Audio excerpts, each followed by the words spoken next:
Hello and welcome to another edition of The Nostalgia Nerds with me, Matt Marchant. And me, Rob Goldsmith.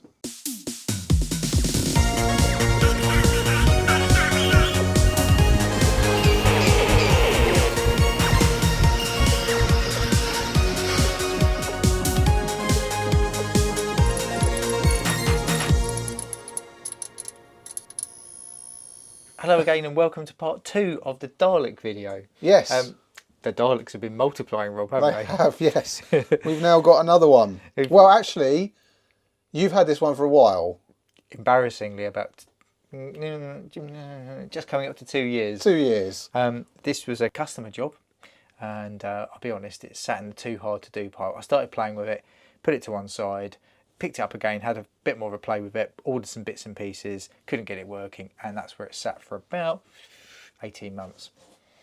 And bringing your Dalek into the workshop has inspired me to dust this one down and try and fix it. You've got your Dalek, but this one is much later, isn't it? Yours is 70s, this is, 80s? I think this is 1975, but I think the one you have here is an early 2000s. The one we've got on the bench today is made by Product Enterprises. Now, I don't know anything about that company. They might have just been a badge that was applied to, things made in, wherever, and it was made to order. But it's quite different. Obviously, it's a lot bigger than the Palatoy one. And it's got a lot more going on. It's got a lot more going on. And we've got, rather than, this is a push-along toy, isn't it? Which makes... You never get bored of doing that, do you? No, never. Never. So that obviously is the Palatoy one, and that's pretty much all it does. Yeah. Which, to be honest, for me is enough. Yeah. Whereas this one... If you need something a bit more extreme. If you want to go to the other end of the scale, this one is actually a radio-controlled Dalek, isn't it? So there's that. Shall we move the Palatoy one to one side for now? So this has got a rather funky, kind of illogical layout. It's got this strange stand here, which allows it to stand upright, but it's a very odd shape for a remote control. But you've got kind of two forward and backward controls on there. So there's no left or right. You steer the thing, or you're supposed to be able to steer it with operating each motor independently. And there's a little kind of AM type transmitter on there. But that's all it does, a little PP3, a little 9-volt square battery in there, and an on-off switch. That's all that is. But when this came in, it didn't do any of that. It did nothing. So what was wrong with it then? The brief was, get it working. It was doing nothing. So getting into it was the hardest part. There's actually a guy on YouTube who's already covered how to get into one of these. Doesn't actually say what the problem of his was, but it shows you where some of the hidden screws are, because you can easily damage it. This plastic, whereas the Palatoy is substantial, nice and strong. Obviously, they were removing costs. So this plastic is quite brittle. Quite flimsy, isn't it? Very much so. So you could really do some damage if you went in there a bit ham-fisted and started, try to undo things that looked like they had screws in, but actually might have had little secret tangs. And the fixings in this box here show a little belt that comes off as part of its decoration, but is also hiding screws as well. So what was that hidden screw under a bit of plastic? Okay. So there's little covers. Some of the I don't know what the Whovians would call that, but these kind of little knob details on the side of the Dalek pop off. Now this Dalek's actually, his head's facing round the other way for the more observant. But if we turn his head round, and you can see there's a gear that goes all the way down on this shaft into a little gearbox driven off these two motors, and that moves the head from side to side. And when I opened it up and put batteries in it, as I'll demonstrate now, that's all I could make it do. So there's a little switch there. So when that turns, that little bit of plastic pushes that connectance together, which makes it do the talking. Yeah, exactly. So there's two parts to the circuit board. In fact, the circuit board is actually powered off of two parts of the battery pack. There's, in the batteries underneath, there's 2 batteries and then 4 over the top. Right. 2 of them do the little speaker. Right. And the other 4 do the heavy lifting, the radio and the motors. Okay. So my original plan with this toy, because I spent ages trying to measure around the board to see what it was doing. It was just dead. Couldn't get it to do anything. And then that's why it went in a too hard to do pot. Other things came and went and it just sat there gathering dust. Anyway, after opening it up again, I realised that there was a broken connection on the original board. Missed it the first time round, easy to do. So I then put it back together again with the original connections as it should have been, and now it's working. So it's just one connection? Yeah. So even though it was in your too hard to do pile, yeah, wasn't actually that hard to do? Not really, no. It was just a case of finding it. So it sat here for all this time. It's quite crude inside though, and one of the challenges getting this apart is actually not breaking things off. You know, it's really flimsy. Again, opening up an older toy, you see nice thick cables, chunky solder, you know, chunky components you can see. Whereas this is starting to get almost like one of those disposable throwaway cards that plays you a tune. It's that simple inside.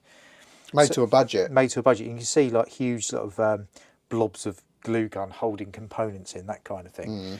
And these two motors on the back that drive the you know, the motor wheels here. It wouldn't take too much for those to, you know, it's only flimsy plastic. Yeah. It wouldn't take too much abuse, that would it? But the main thing is, after 2 years of marinating in the box with a little bit of TLC, it's now working. Okay, so we need to reassemble it. We do. And play with it. Yeah, I think so. I think that's exactly what we need to do. Okay.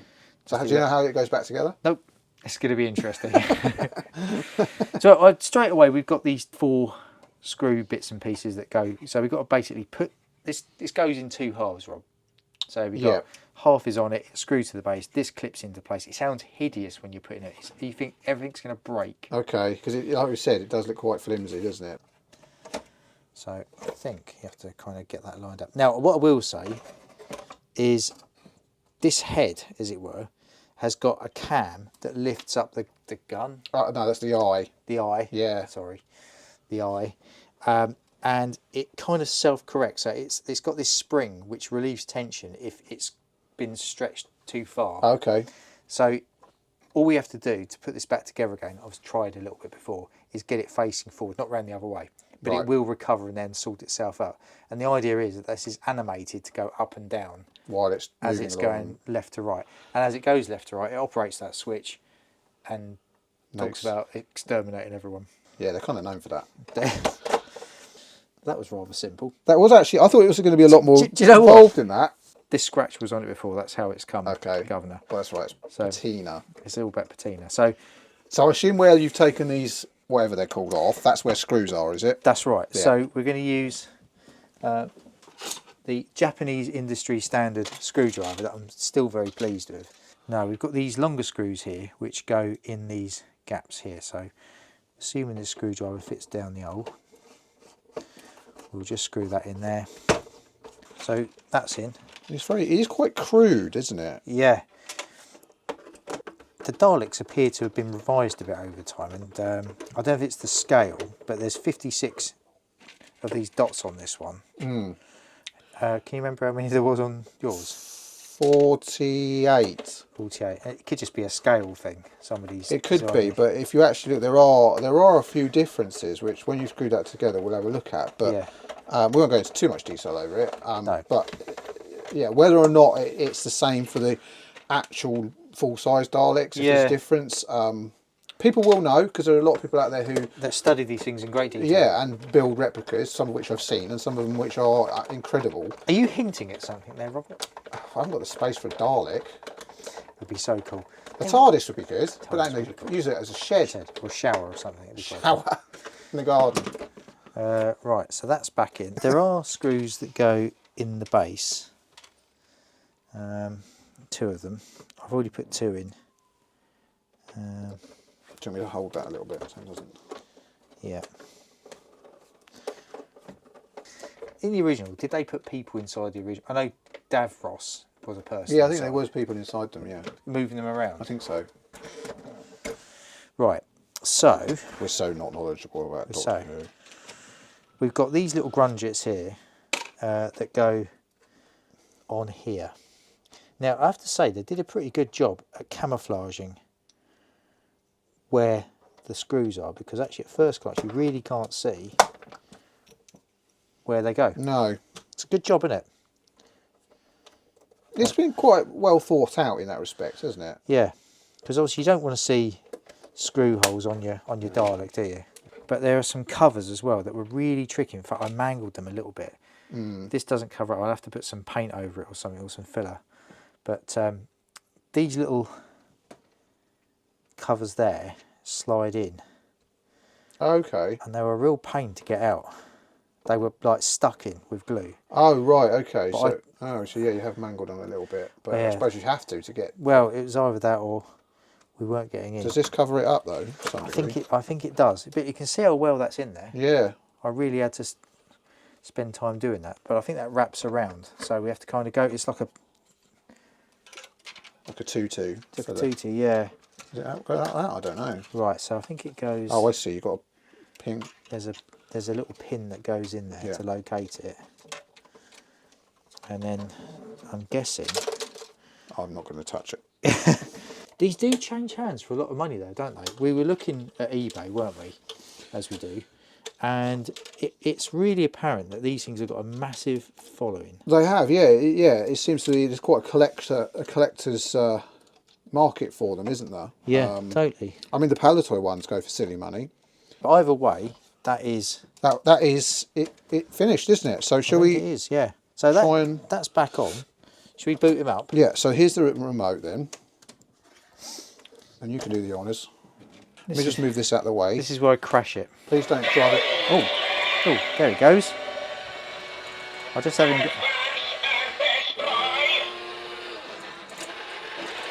It's quite a happy little chat, isn't it? It's quite. It kind of moves like a Dalek does. It does. It's actually quite.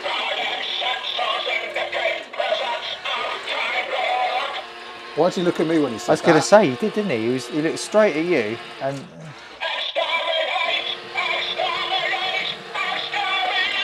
Maybe I have got two hearts. One's black and one's cold. I'm no comment. Weren't these mini indicators in the real They do look, yeah, they were. They do look like that, actually. I think they were off a mini, weren't they? Yeah. Yeah. Okay, so that's cool, isn't it, actually? It is cool. I like that. It works well. You want one of those now, don't you? I do. I'm not allowed. So if we compare him to the old Palatoy one, yeah, which obviously is a lot smaller and a lot more basic. Let's pop them under there. Now these guns on the front, for a start, look proportionally massive compared to this one. This one's about, I don't know, but a quarter the size of that, I suppose. Yeah. But, you know, and it's also, if you look at the front as well, it's different shape. So it's pointy there, it's just flat at the front. It's flat. Yeah, you've got you've got a kind of central belt of these little nobular things on the front. Yeah. And there's, there's a kind of a point to this, and then you've got this central belt on this one. I mean, this is obviously a lot more detailed. Yeah. It's bigger. Yeah. But actually, I kind of prefer... We like this one because it's just super... Well, it's got a record in it, hasn't it? It's got a record in it. This has just got cheap electronics. This is a record player in it. Will that be working in 45 years' time? Well, it didn't work after 25 years, did it? Whereas this, with a little bit of fettling, still does. So this is already ahead because it's back and working. It's arguably simple. But you can't control it with radio control. You can't. Okay, so you do that one, I'll do this one then. Go on. So you have to push yours, Rob. So, it's gone to sleep. There we go. They've got the sound about right, though, haven't they? And because this one is, say, a quarter the size, you'd expect it to be a bit squeakier than this one. Do you know what, though? I think this one actually sounds clearer. Yeah. Go on, do it again. Yeah. Whereas this one's got... I mean, you've obviously got the background noise of the wheels and everything. Yeah, it's the left one that makes the head move.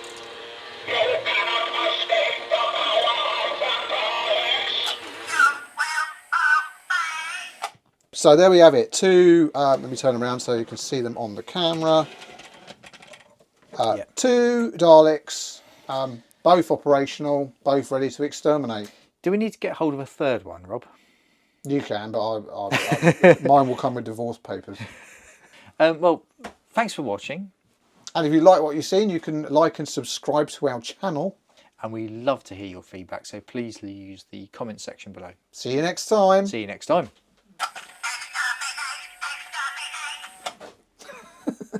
Brilliant.